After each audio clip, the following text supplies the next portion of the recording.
Hello, adventurer. It's good to see you. You have made it to the morning grind. Welcome, welcome. It's the live stream at the beginning of the Geekverse, where we talk about all types of topics in geekdom, gaming, and fantasy, with an emphasis on being constructive and creating the things that we want to exist in the world. It's all on the grind, Sizemore. Can't be too fine, can't be too coarse. That's exactly right. There are a lot of adventures to be had today. Dungeons to explore and monsters to slay, and who knows what a random encounter might send our way. That's why we have to prepare, so settle in now for the morning grind with your favorite beverage in hand. Tea? Or maybe something a little stronger. I've got a few bottles of the old Wynyard left. Whatever you want. Pull up a chair. Dude. If you're feeling fancy, how about a cappuccino? Or a frappuccino? Or how about an espresso? Just tea, thank you. Sounds good to me, Gandalf. Whatever you want. I'm just glad you're here. Everyone is welcome. You can just watch if you want. You don't have to worship anything you don't want to worship. Thank you, Mike. But be forewarned. Sometimes we get really strange characters around here. Wait, what's that you say? Why can't you come and be a part of the stream? My wife would disown me. Oh no, I bet she'll be fine with it. Come on in. Am I scared for my safety? No. What are we supposed to do? Everybody do the secret handshake.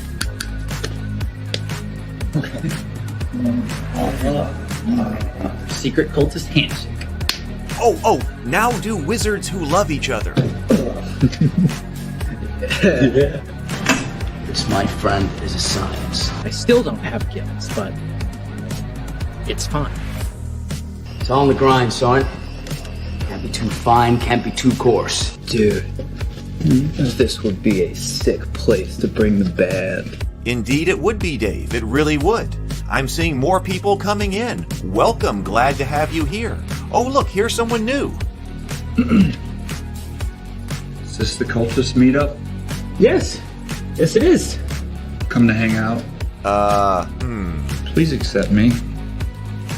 I have nothing else. Okay, we accept you. Everyone's welcome here. Brought some snacks. Well, that makes things even better. You want some coffee? I don't drink coffee. You sure? It's cultist coffee. What makes it cultist coffee? I'm a cultist and I'm drinking it. Oh. Then I'll have some. What exactly is going on here? I'm seeing more people coming in.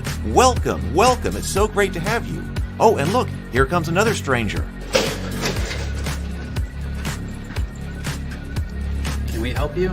Yes, fellow cultists. I could really use some food. Oh yeah? Welcome. We have donuts. Oh, it's me. I'm glad I'm here.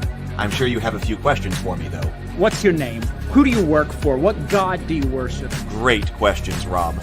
I'm Steve King, and I worship Nyarlathotep. No, not really. I'm just Heath, and I won't be worshiping anything this morning. But I will be your host.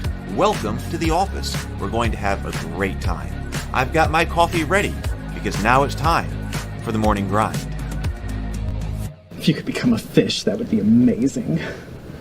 Then I could command you with my mental fish powers. Good morning, everyone. Good morning. It's so good to see you. Welcome to another episode of the Morning Grind. Retro Nerd Girl is here, still brewing the coffee. I've got mine. Actually, I'm drinking Mountain Dew Zero right now. I had coffee this morning and so I need something different. So I've got my drink, though. Theo is here, waving. Hello. Good to see you. White Rabbit is here. Wonderful. Welcome. And Stray says, good morning. It's dark and rainy out. Well, this is a good time to be here with the morning grind then. And says, Happy New Year. Yes, Happy New Year to everyone. We are closing out 2022 today.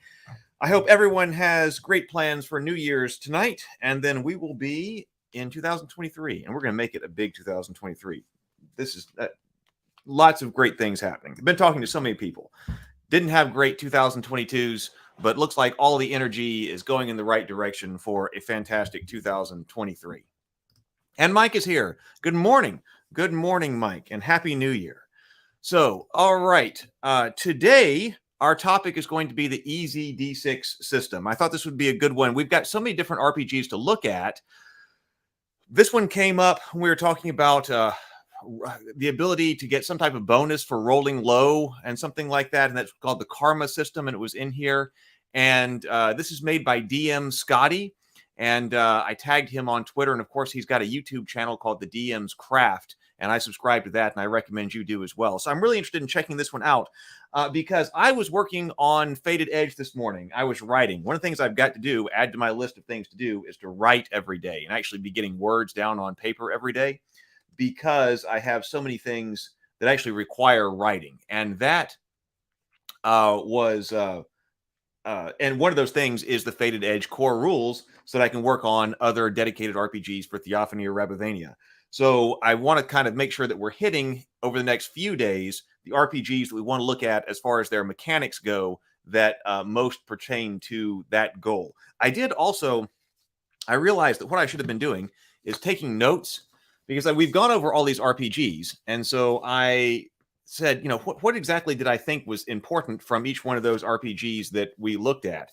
And I'm going to have to go back over some of them. But what I should have been doing was actually taking notes on that. So I'm going to create an index card for myself when we're going over the 3D EZd6, EZd6. So I've got an index card for that, so I can kind of think of what is it that I should be thinking about when I'm writing this, which does include, by the way, Pathfinder 2nd Edition. That's got to be soon. White Rabbit says, my birthday was yesterday. I'll be staying in this evening. Oh, it was a wild time last night? Hope it was. Hope it was a fantastic birthday. Happy birthday. And Mike says, great ideas for 2.5D boards and terrain. In EZd6? Is that what we're talking about here? I do want to ask you one technical question, everybody, because last night when we were doing the Crafter's Corner, I got like 95% of the way to having both audio and video coming through a different platform. And I had one switch. I was at 90% 3 minutes before the stream went live. I realized, oh, I got to hit one other switch. And I got 95% way there, and I want to get 100% way there. So I'm going to take a test right here, and I want to see. I'm going to switch over to DMs. Of course. That's what we're talking about. Yes. What you're going to find over there on, let me just put this channel over here. I'll put the link in here. If you're not familiar with it, you probably all are.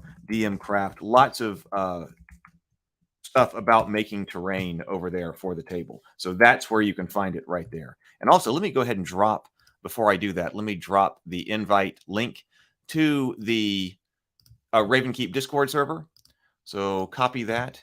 Ravenkeep, if you are here, please do hit the like button. I would really appreciate it. If you're here, please hit the like button on the stream, and also please subscribe if you're not already subscribed. But then also, if you want to be part of the Discord server, it's a lot of fun. Ravenkeep Discord server. We're just looking at some absolutely fantastically painted miniatures that are in there. The link to the Discord server is in the chat as well. So I'm going to do a technical test right here. It'll take just like 15 seconds. Let me know if you should hear both the video playing of the dinner and a board game, and then also me speaking. We didn't get that right last night, but if we do this right now, we should be able to. So I'm going to switch over to a new audio, and you should still be able to hear it. But now I'm going to switch over to a new camera, and over here, and then I got to start that camera.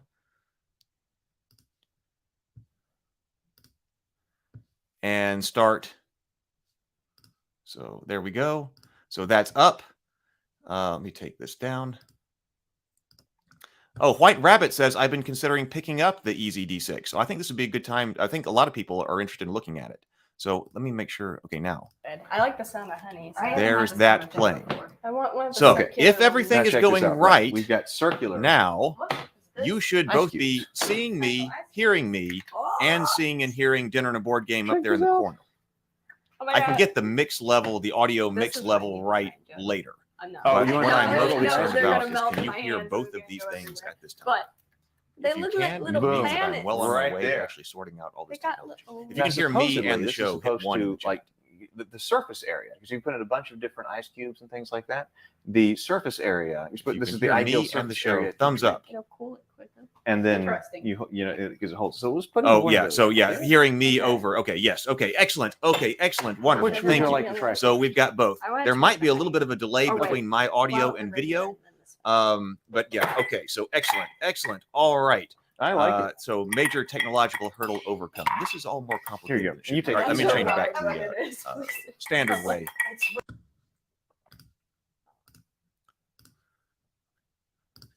Okay, so now we're back to standard. Excellent. That's good because that's one of the more technically complicated shows because I'm trying to show both of those at the same time. And I'm also still trying to get better at the video game shows because I was trying to work with that last night as well. And when we do the live dinner and a board game, I'm going to have to use that technology because there's a lot of things that have to be up on the screen in order to do a live broadcast of a board game.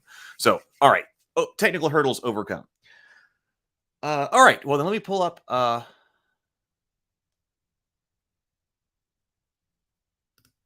You moaned a rock? I don't know what that means. Okay, let's take a look at the EZd6 system, and I've got an index card here that is so I can take notes and realize what, or take note of and remember what it is that I want to remember about this system. I was really happy with the progress I was making. I moved a rock. Exactly. I moved a rock. Yes, exactly. That was a big rock to move. It is. I was really happy with the progress I was making on the Faded Edge system this morning. I've got the structure of the action resolution system down. That I'll stop all this over here. And also my benchmarks for how hard things should be, how easy things should be for you if you're of an average attribute, but you're have a skill that's important and things like that. I was working all of that out, and I think it's going well. So we will continue to talk about that probably on Tuesdays. I need to have more material to talk about on Tuesdays. All right, so here we have EZd6.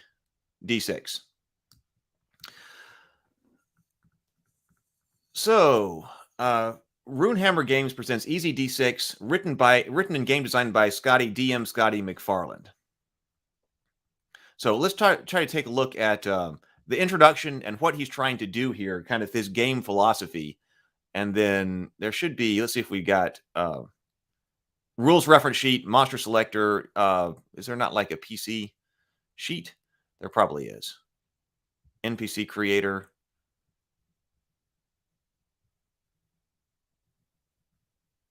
We'll find a character sheet here. But let's take a look at fundamentals. Actually, let's see if there's a back cover that tells us anything about the game. Not really. Oh, but there is a character sheet. Okay, well, let's go ahead and take a look at his fundamental ideas about what he's trying to do with this game. I was watching a couple of different YouTube videos on EZd6 before or while I was working on my RPG this morning. So let's see here. Why EZd6? Greetings, friends and fellow crafters. Welcome to EZd6. This game sprang from a practical need at my gaming table. My wish was a smooth-running RPG system that avoids the pitfalls of constantly looking up rules. And we've talked about that ourselves.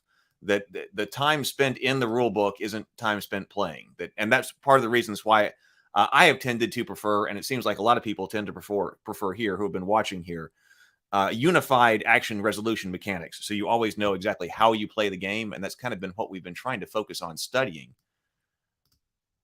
as we've been looking at all these different RPGs. So sounds good so far. Avoid the pitfalls of constantly looking up rules, complex character sheets. I've been kind of a proponent of simplified character sheets as well. Excessive tracking and spells that read like stereo instructions. Okay, sounds good so far. So in other words, I wanted a game that dropped all the in-game mechanical distractions and yet had enough rules to arbitrate a great story created by everyone at the table. You know, the good stuff. Well, that's my goal as well. Probably the nose plays, probably also your goal here. So I don't know. Nose plays, have you looked at EZd6? We'll see if it's going in a direction that we're trying to go. Think about your own games and how much the immersion of the game is broken by constant rules or bookkeeping interruptions. As I began to play test the game, I noticed something that I had not with other systems. With no rules breaks, the games run faster and players can get pumped and excited as the action runs wild. I've seen the epiphany on players' faces as they realize a game doesn't have to be bogged down by number crunching and clever abstract systems. Simplicity is the key to freeing the imagination. Oh, I like that. Simplicity is the key to freeing the imagination. Oh, have not checked it out? Well, yeah, so lots of people to see what this is all about. I know Trey's obviously read this one. So, hey guys, Scotty here. Are you being wrangled into learning and playing a new game and don't want to fiddle with the rules? If so, jump right to the how to make your pusher and shover your hero section and make the person forcing you to play this game explain. Well, we're going to look at the rules. But we do want to take a look at the character sheet to at least see what the character sheet is about. So, wait, that was introduction. Okay, let's look at this before we go down here, because this is how to play. So we got one more sheet here. The fundamentals. This book is the action fantasy incarnation of the EZd6 system. There will be poetic moments, crazy stories, and all kinds of unforeseen fun ahead. Here are the barest of bones about what makes this game what it is. This game centers on role-playing. It all begins with pretending to be an alter ego far removed from your everyday life. Your hero, the alternate you in a fantasy world, will go on dangerous adventures, make dear friends and dastardly enemies, kill fearsome monsters, win or lose fantastic treasures, and live life on the edge. The rabble-rouser will be your host. The rabble-rouser, I think that's what they call the game master here, prepares the mayhem, adventures, encounters, enemies, and twists for other players to explore and discover. The RR acts as the origin of danger, the ruler of the rules, and the point of contact where the players interact with situations happening in the game world. When things are left to chance or skill, the action of the game will be decided by the success or failure of six-sided dice rolls, D6. The Rebel Rouser will always be there to assist you in making dice rolls needed to fit the scene at hand. The other players will be pushers and shovers. They are the protagonists of the story. The main characters and their will to defy danger for greater goals is the engine that will make the things fun. When you're a pusher and solver, you do just that, using skill and willpower to overcome anything and anyone between you and your team's ambitions. Pushers and shovers may dream of building a castle, ridding the world of evil, finding their origins or avenging a terrible event, or just surviving one more night. Okay, I guess that was kind of basic game RPG stuff. But okay, so this looks like a character sheet. Is this front and back? Is it 4 pages? Oh, maybe if you print this right, then it's front and back pages. Okay, so this hero name, hero path, species, hero path boons, and hero path features. Maybe path is going to be like your profession or your class. Inclinations, aspects, circle of sorcery, equipment, health, strikes until you're dead. I don't think this doesn't use hit points, so to speak. Everything is a strike. Okay, if you're hit, then you're hit with a strike, and I think heroes are supposed to get 3 strikes, and then you're dead. Roll to ignore 1 strike when hit. Oh, this is my armor. So armor helps you ignore strikes. Potions, weapons, scrolls, and karma. So the karma is what's going to be generated if you fail rolls. So this is exactly what we're talking about. The reason this came up is that yesterday when we were talking about what system we were talking about yesterday, I can't remember. Or maybe it was when we were talking about the 2D20 system. I think it was. We're talking about different ways to reward players with a quasi-meta currency.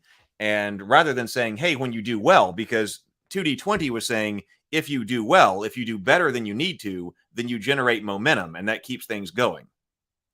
But another way to do it would be to say, if you roll poorly, then you generate something to offset that roll to use later on. You rolled poorly today or in this roll, but in the future, you'll get some type of bonus to a roll. So that's the opposite of the momentum, right? Because when you roll badly in 2D20, it means that the doom pool could potentially be filled. When you roll extra well on your side, it means your momentum is being filled. This is the reverse of that. Hero die, and then wealth. Pauper, cash poor, moderate, wealthy, lordly wealth, or kingly wealth. That looks like another front. Well, I guess that's another front. Okay, so I guess those are all the same things. Okay, so it's just a 1-page, very simple character sheet. I like that. Okay, let's figure out how to play.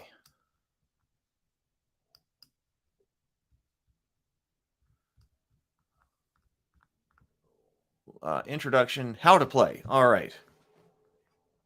Simple rules are a starting point and a little more. EZd6 takes the position that story, role play, and crazy on-the-spot mechanics are more important than a complex dice system. Don't worry, there's always a reason to use your other dice, but the D6 is supreme here. I do have my dice over here if we need them. The core mechanic. I like the way this is organized. Of course, we scrolled back down to look at the character. I was working with my organization as well. But the philosophy, what this game is trying to do, what it's about, that comes first. And then what comes next, it should be the core mechanic or something about just an overview of a character. But the core mechanic, that's exactly what we want to find out. Good morning, Ryan, and Happy New Year. Oh, I didn't think to go to the Discord. I'm not part of that Discord. I should be. Oracle says, I have tagged the game's creator in his Discord in case he decides to appear. Well, I hope he does. I tagged him on Twitter and also on Instagram. But ordinarily, I think to see if there is a Discord server to go to, and I did not today. So thank you for doing that. I'll have to look up joining that Discord server later. Thank you very much for that. So the core mechanic, the player states to the rabble-rouser what they want their hero to do. The rebel-rouser will tell the player the number they have to roll on a 6-sided die to succeed. For example, if a hero wants to stab an enemy with their blade, the RR asks the hero to roll a 3 or more on the D6. If the player rolls less than 3, they fail. Otherwise, they succeed and harm the enemy. It's as simple as that. Okay. Is a task easy or hard? The rebel-rouser will decide on the number that you must meet or beat for success. The range is between 2 and 6, and 1 is always a failure. Higher numbers are for harder tasks. The chart below tells us our difficulty ratings. Task, easy. 2, weak or slow enemies. 3, normal enemies. 4, tough or fast enemies. Very hard, elite or faster enemies. Super hard, the ultimate or fastest enemies. All right, for most combat situations, you will need to roll a 3 or higher. I was kind of thinking about this in terms of Warhammer. Warhammer also works with D6s and everything. GURPS also works with D6s, but you're rolling 3 of them, so you're generating the bell curve. But Warhammer, like Warhammer Fantasy Battles, when I was playing that, it was all about the D6s and, a number on any particular D6. So this sort of feels like that to me. For most combat situations, you will need to roll a 3 or higher to hit your target, and enemies will need a 3 to hit you. The rebel-rouser will use lower or higher numbers for special circumstances. Knowing what difficulty to set for any given task is a key skill for any rebel-rouser. This number might be written in your notes before play, determined by a die roll or just decided by feel. A difficult level might even change during your scene as the environment dictates. Go with your gut. Actually, this D6 system right here, this one might be a good one to try with my nephews again. Like I said, I had that failure with my nephews trying to play the Star Wars, the Fantasy Flight Star Wars game. That was too much. Didn't work. Maybe this is something that they could play. Now, the oldest one I played Dungeons and Dragons with, but having the younger ones around too, they would understand the rolling of the D6 and 3 to hit, and also wouldn't have to, wouldn't have any kind of problem with that and want to know more. So that could work well. What about differences between characters?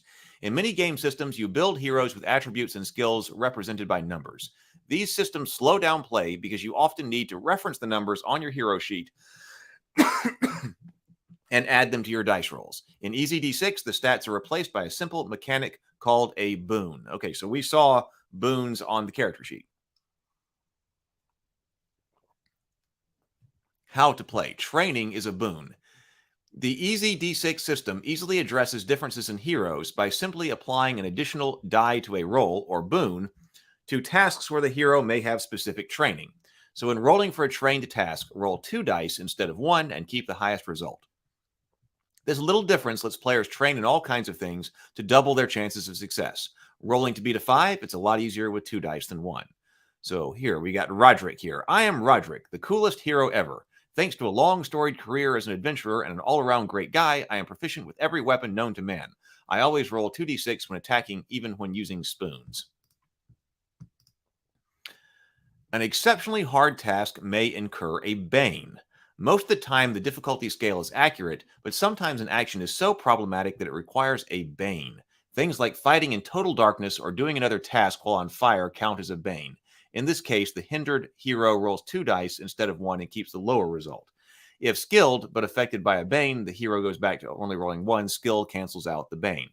So it's skills that are giving you the bonus dice, not situational things that would situationally make this particular task easier. It's the skill that's doing that. But the banes do come from things that make this particular instance of that task situationally more difficult, like being in total darkness or on fire.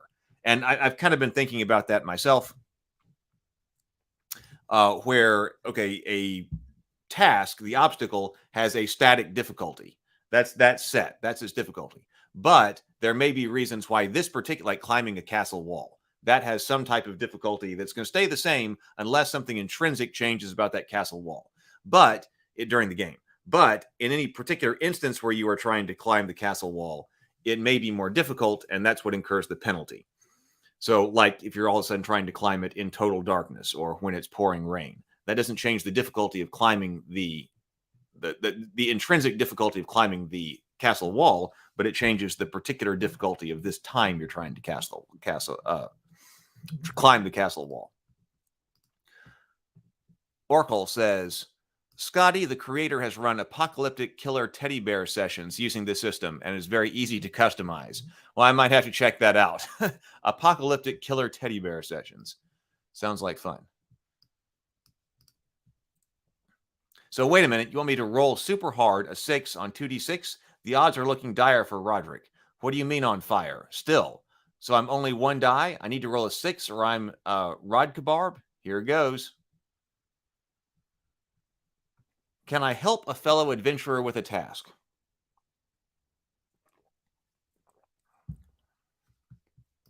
Heroes can give up their future action in the turn to help another player.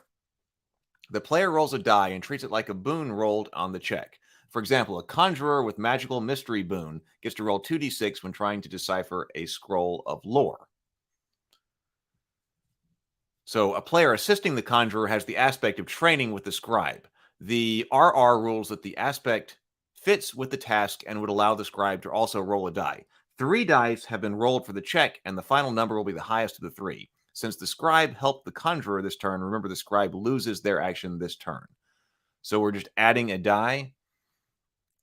Heroes can give up their future action in the turn to help another player. The player rolls a die and treats it like a boon rolled in the check. Okay, so they go ahead and roll it, but you don't resolve it until the next guy, because the player rolls a die and treats it like a boon rolled in the check. The player assisting allowed the scribe to roll as 1. Okay. Oh, crap. I rolled a 1. Rolling a 1 is always a failure, and the RR can put that hero in a tricky situation depending upon the action happening in the story at that particular time. Did the hero just petition a local lord for aid? Perhaps they inadvertently insult said noble. Did a hero want to swing from a rope? Perhaps the rope breaks and the hero smashes into the enemy like bowling balls. The hero still has a chance to recover from the failed roll. See hero die below. Alternatively, kick ass. I rolled a 6. Rolling a 6 is always a success. What happens is determined by what is possible for the hero in the setting. Let the player have fun with the success and allow them to narrate a cool outcome for the roll. In combat, rolling a 6 has an added benefit. See the crit rule. Oh, so 6 is critical damage. No, lots of people may ask, can you create, is it possible to create an entire RPG based off just 1 D6? Of course, GURPS did it, like I said, but here is a much more simplified system. So, seems like yes. Calling on your inner strength, the hero die. We saw that on the character sheet. At the start of a session, each hero gets a hero die. This can be burned anytime in the game to re-roll a die. So even if you roll a 1, once used, the die is discarded, but it can be reacquired anytime by spending 5 karma to retrieve it. See karma below. Oh, okay. So not only can karma help you, I think can help you on individual rolls, but you can spend 5 karma to get an entire reroll. Is that a good deal? Karma would be +5. So if you spend 5 karma, so we have to work out the math on that. When that makes sense and when it doesn't. Karma is a hero's way to shrug off bad luck. Heroes often have luck on their side. How many times in stories have you seen a down-and-out hero suddenly turn the tide on gloating enemies? There are also moments, and karma is the mechanic in this game that represents heroes shifting luck. Because we've been talking about, if I'm trying to create a system, I'm trying to eliminate luck in some, not completely, but eliminate the swinginess of the luck. Because one of the things I like to know is how good are characters at accomplishing tasks. And then if you, like we talked about with the D20 and stuff like that, if you only got a +2, +3, +4, even +7 or +8, all those bonuses are overwhelmed by the D20 roll. And you get a lot of luck. It comes down to rolling a lot of dice, right? How well you roll the dice. There's a lot of luck involved. So, and it does suck when you're sitting there and rolling low at the gaming table, even though you're supposed to be doing things that your character should be good at. It is. The nose plays is talking about helping somebody else, basically like giving someone else an advantage roll by saving their action. Yeah. So kind of a quick and easy way of doing that. Helping somebody else out. How do I get karma? 3 karma are awarded to each hero at the start of the session. The resistance roll, RR, that's Rebel Rouser, can also award karma for excellent role-playing moments, but the most common way to acquire karma is through failure. When a hero fails an action roll, they gain 1 karma. It sucks to fail a roll, and receiving a karma to use later helps take away the sting of failure and ensures that no matter how bad a player rolls, they will bank karma for later. You can only ever get 1 karma per turn, no matter how many rolls you fail. And it also means that if you consistently fail a bunch of stuff, eventually you're going to pull out of it and you're going to have enough karma to do something new. Expending 5, I was just thinking about the expending 5 karma for a reroll. Because I was thinking, just because you don't have to roll a 6, most of the time you're just trying to get over a 3. So spending 5 karma and getting back a reroll, if you roll a 1 and you're just trying to roll a 3, and you spend your reroll die on that. But 2 karma would have gotten you to 3. So I don't know. I'll have to think about that. So whenever okay, we just read that. How do I use karma? Karma can be turned in to improve almost any die roll on a 1 pip. On a 1 pip. Oh, it's been a long time since I've seen that word. Dice with pips. How do people feel about that? At one time, we tried making elder dice with pips. There were a very, very limited number of elder dice that had pips on them. And we found out that some people really, really like pips. And most all of the actual standard production run had just numbers on it. So here we're talking about dice pips. Not a +1, but 1 die pip. 1 pip per 1 karma point basis. If this changes your roll to a success, you do the task you were going to do and lose karma used. If your roll becomes a 6 in combat, follow the crit rule. There's no limit to the total number of karma a player can hoard or use in a turn. When you accept karma for a failed roll, you cannot then use the karma gained for that turn's rolls. Okay, yeah, it makes sense. You can't. The karma comes in after you've already failed something. Is there anything I can't use karma on? Yes, karma cannot be used on magic or miracles. The ebb and flow of magic and fickleness of the gods prevent bending by karma. More on this later when we talk about magic and miracles. So we do have a magic system in here. Karma cannot be used to modify a 1, but a hero die can. I guess when casting magic and miracles. So hero die will still work on that. Oh, I guess that's a reason to use your karma to try to get a hero die back as well. So if you've got 5 karma, but you can't use karma when casting magic and you're a magic user, you may want to trade in some karma in order for a chance to make a spell go correctly. Oh, can't spend karma on 1s? Can't spend karma on 1s. Oh, but you can re-roll. So is there anything... I thought this was still talking about directly about magic. So karma cannot be used on magic and miracles. Okay, we just said that. More on that later. But then this is separate. I thought this was still talking about magic. This is talking about karma in general. Karma cannot be used to modify a roll, but a hero die can. So that's another reason. So even if it's not just magic, roll of 1, you might want the hero die back. Okay, so that's 2 separate things. That's important there.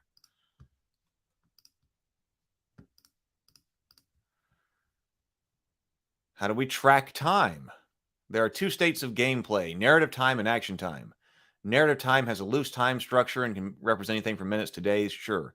Action time is more structured and represents actions that are happening quickly and usually under duress. Only seconds of time passes and are abstractly represented by a turn. Each hero can move, perform 1 action, and 1 free action. A scene is an abstract way to measure the duration of the effects and is often called an encounter in other games. If anything in the game has a duration of 1 scene, it will last about 10 minutes or the duration of a skirmish battle. So on your action time, you can move, take a turn action, and a free action. Wait for it, wait for it. A hero can delay their turn to wait and see what the enemy will do. The hero can then interrupt the enemy's turn at any point and take their own turn. The enemy completes their turn after the player finishes. Delays allow players to coordinate attacks and create a cool strategy. The trade-off is the heroes cannot take the run action or they lose their free action. Delaying a turn can be useful for situations where a flying creature is out of melee range but is about to swoop in to attack, or when heroes are waiting to ambush a hidden enemy. So here are turn actions. Probably pretty standard. Let's see. Attack a target, cast a spell, use a scroll, disarm a trap, at least 1 action and possibly more. Pick up a dropped weapon, run, move further by sacrificing your action, arm a shield, warrior, or any action deemed by the RR to require an action. Free actions are speak to an enemy or neutral character, take a potion, draw a weapon, some inclinations, use your free action, other actions deemed by the RR to be a free action. Okay. Oh, we're using near and far here. I'm liking that. I was probably going to integrate that into Faded Edge here. So any interaction within 30 feet is considered to be near to a player and can be reached within a turn. Any interaction further than 30 feet will take a run action from the player or a second move, and this is referred to as far. Environmental situations may apply.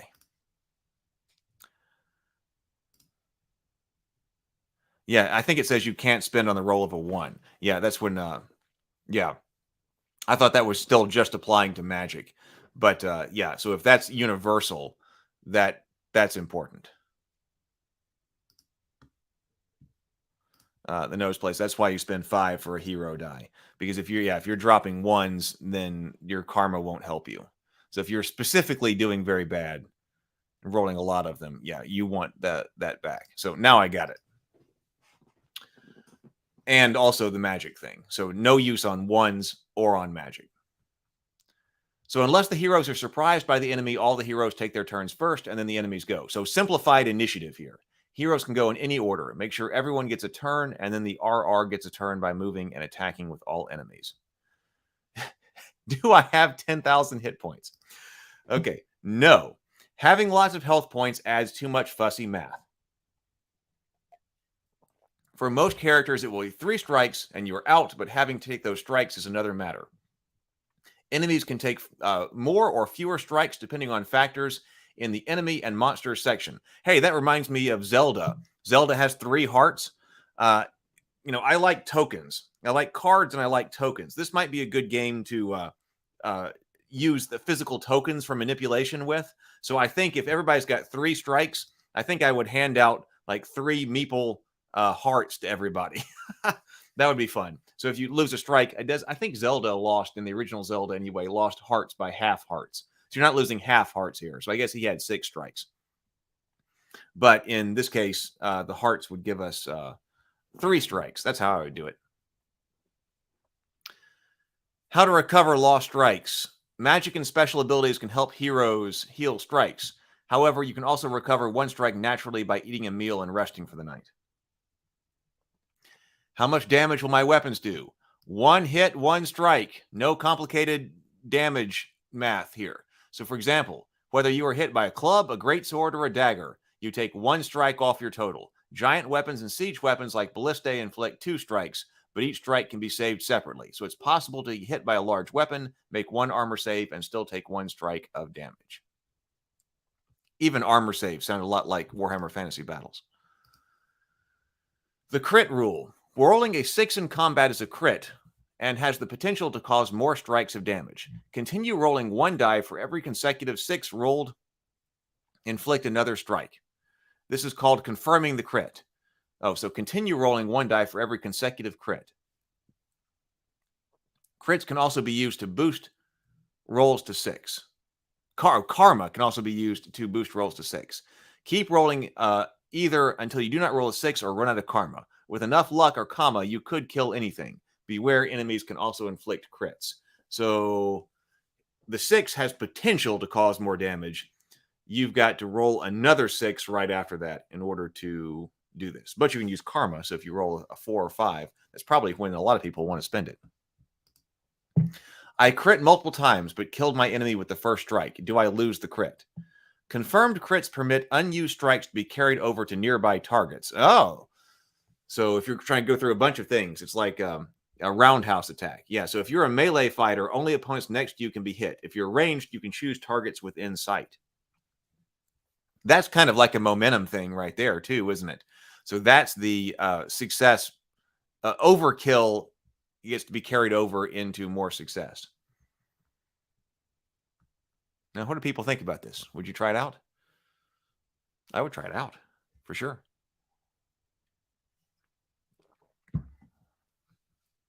This monster is trying to eat me. How can I escape?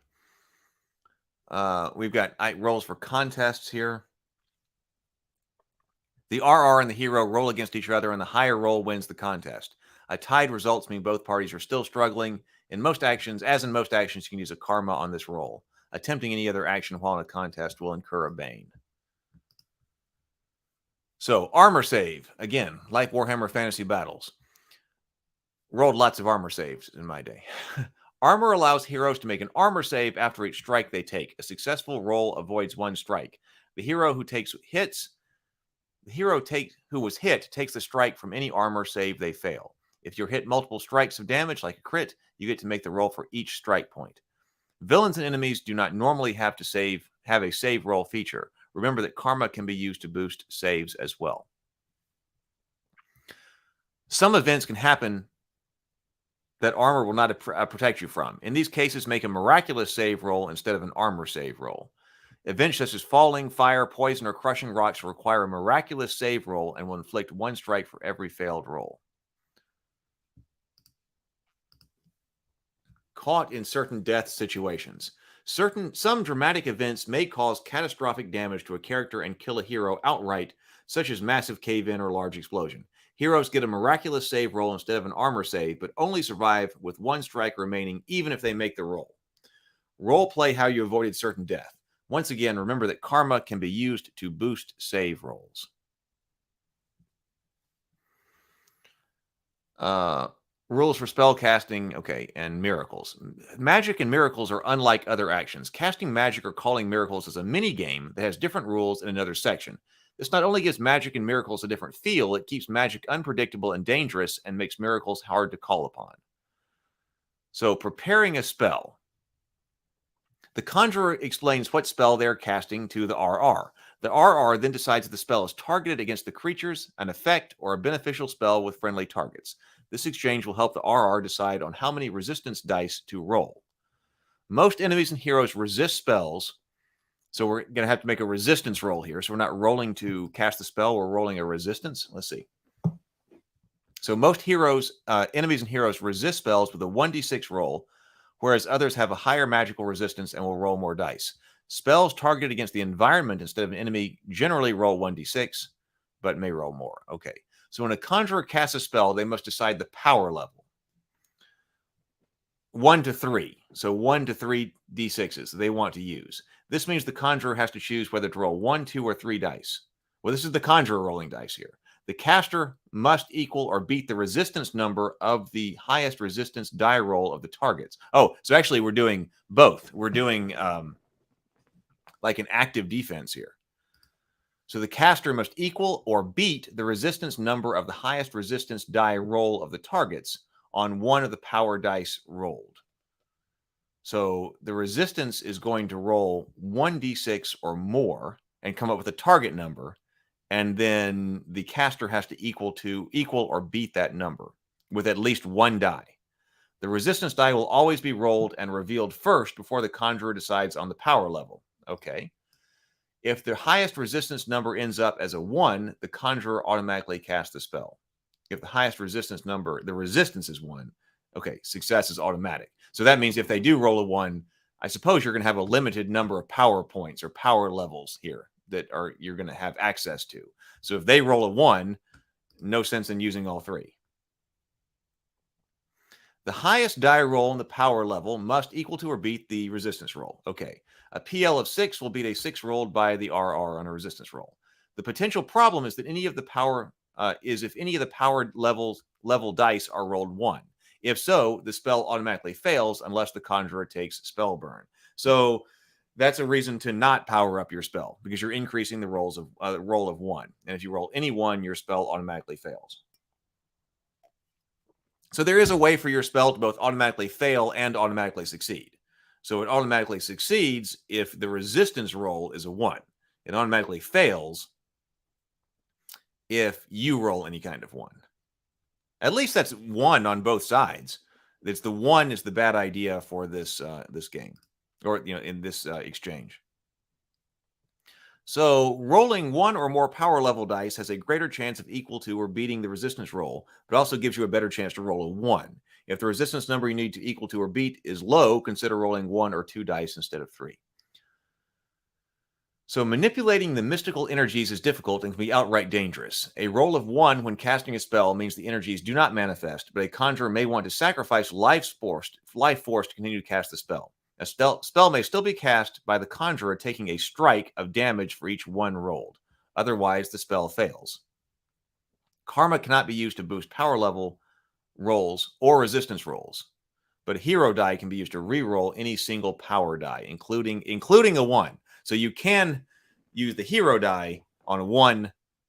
Well, that's the way it is on the other dice too. But here, magic, no karma applies, but hero dice do.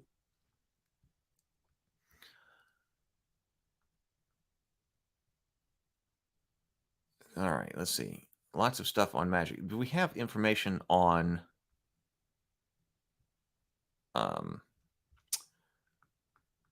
a spell list? Maybe not. We can attack multiple enemies with a spell. So we've got area effect spells. Conjurers must anchor a spell to maintain it. Some spells are not cast instantly and need to be maintained. Anchoring allows conjurers to embed and maintain an active, prolonged spell in their mind. They can do no other action while anchoring a spell, but if the conjurer takes a strike, falls unconscious, or casts another spell, it's broken. Okay. Helping the RR understand the spell being cast. Maybe this is something like we're trying to our spell casting here, and what our spell actually is.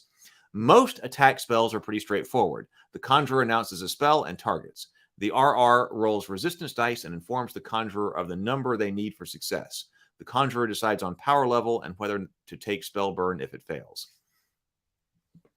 Other spells may be less clear-cut. So I guess that your success or something inflicts a strike. My guess is that. And whether or not this is ice magic or fire magic or something else may not be important. That's the flavor part of this.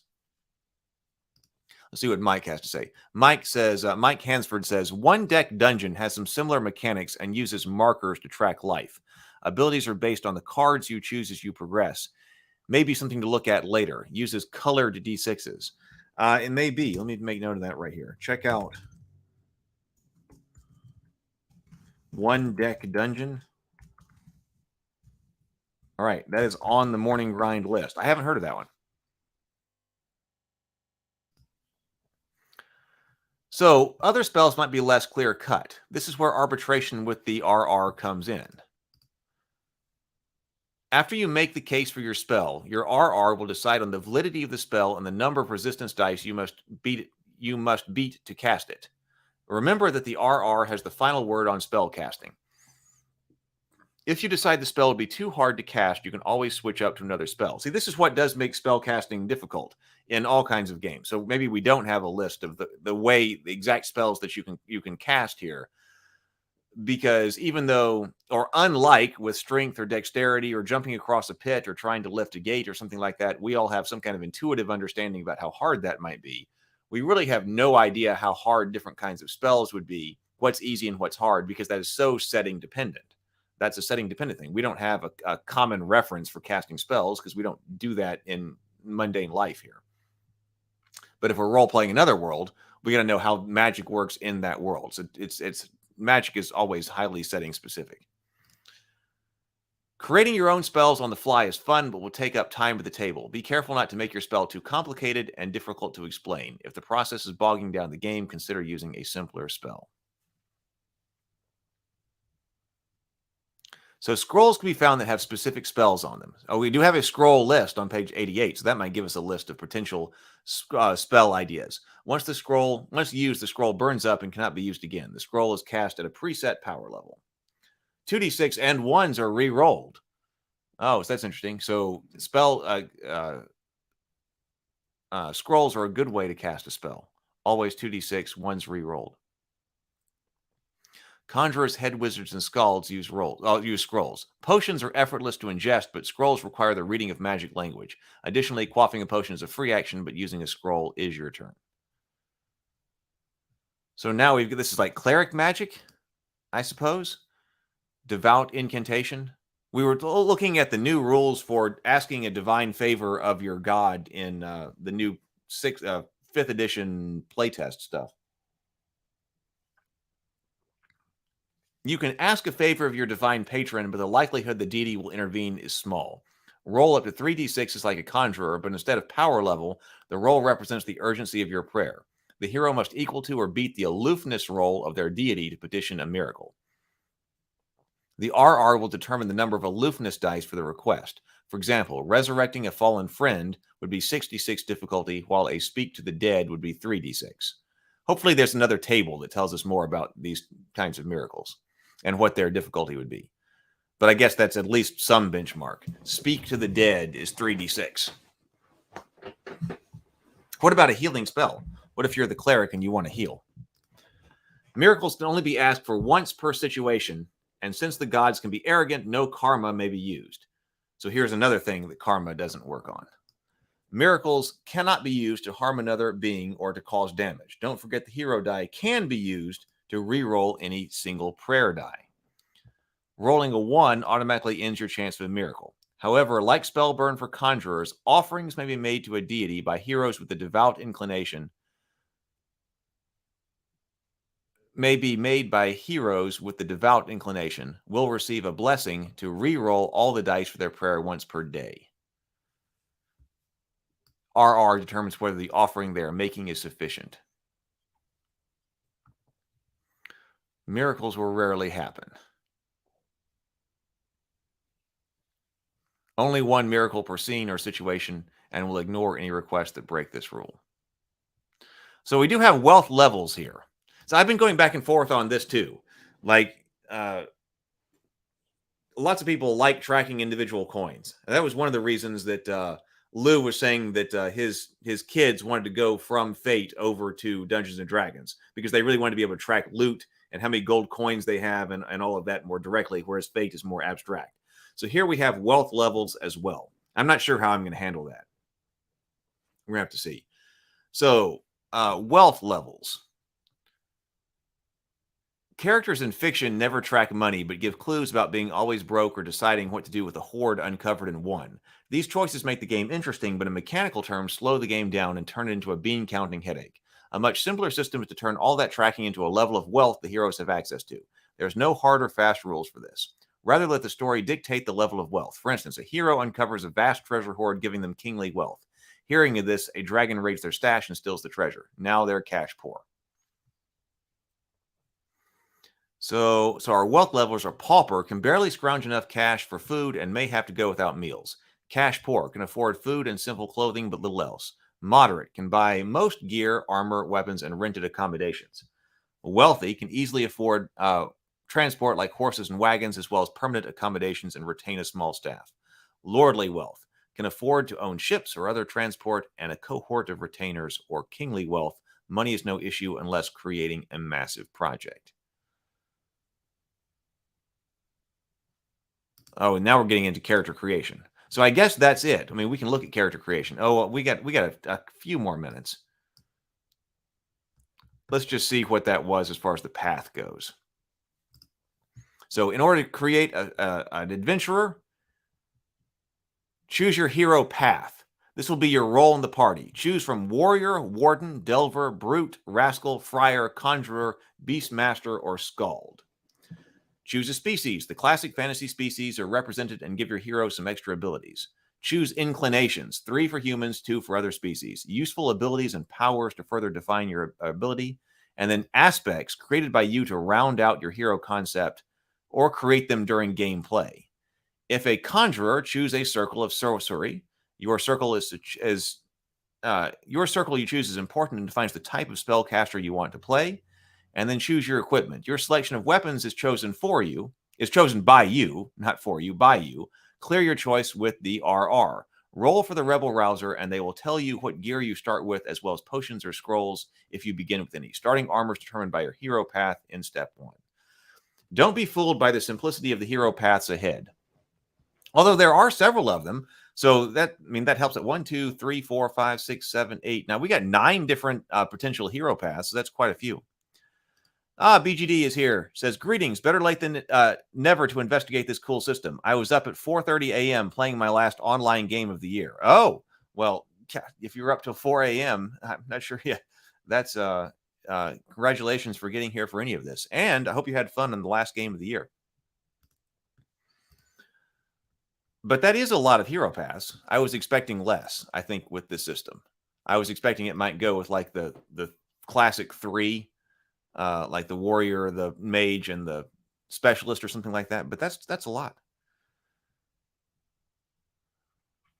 Let's just look. Okay, so the warrior, this is the warden. So it's kind of like the ranger. So what does it say about the warrior? So health 3 strikes, armor heavy, save against wounds on a 3+ with shield, 4+ without, miraculous save on a 6, melee and strength tasks. Oh, boon. So you get a boon on melee and strength tasks.